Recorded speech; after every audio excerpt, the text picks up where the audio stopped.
النهارده هقول لك على عيوب العمل الحر زي الفيديو اللي فات قلت لك على مميزات العمل الحر عشان تبقى داخل عارف العيوب وعارف المميزات والدنيا معاك تمام عشان ما تدعيش عليا وتدعي. السلام عليكم ورحمه الله وبركاته، ازيكم عاملين ايه؟ يا رب تكونوا بألف خير. معاكم علاء صانع محتوى يؤسس شركه طيران للمونتاج والاستثمار ويكتب كتاب خاص بيه وطالب شهاده اعداديه.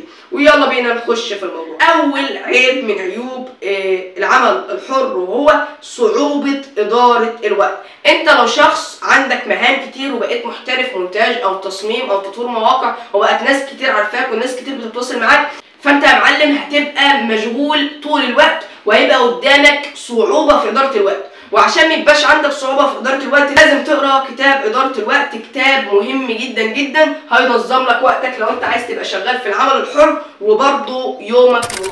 عيب من عيوب العمل الحر وهو المنافسه الشديده. بص يا معلم، مش انت يعني انت كمصمم او واحد فاهم كويس في تطوير المواقع مش بتبقى انت لوحدك على موقع لينكد ان او خمسات او موقع مستقل، لا ده انت بيبقى معاك الالوفات والالوفات ناس شغاله ضدك، فالمنافسه بتبقى شديده جدا. ودي انا حطيتها في العيوب رغم انها المفروض تبقى ميزه، لان لما المنافسه تبقى شديده فانت هتضطر انك تكبر وتطور من مهاراتك عشان تبقى بروفيسور.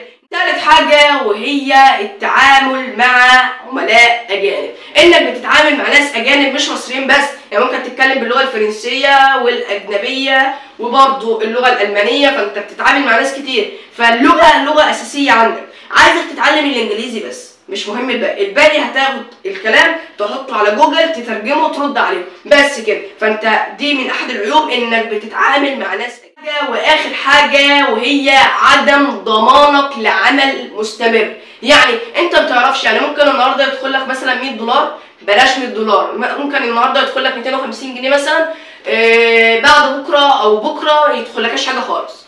فانت عشان تبدا العمل الحر لازم تبقى واخد بالك ان ممكن يحصل انك ما يبقاش معاك فلوس نهائي، يوم يدخل لك فيه 1000 دولار ويوم ما يدخلكش ولا دولار، تمام؟ فانت تبقى عامل حسابك ان ممكن يدخل لك وممكن ما يدخلكش. ودي اخر عيب. وما تنساش تركز معايا في المتابعه الاونلاين، هتكون على الرقم اللي ظهر قدامك على الشاشه ده.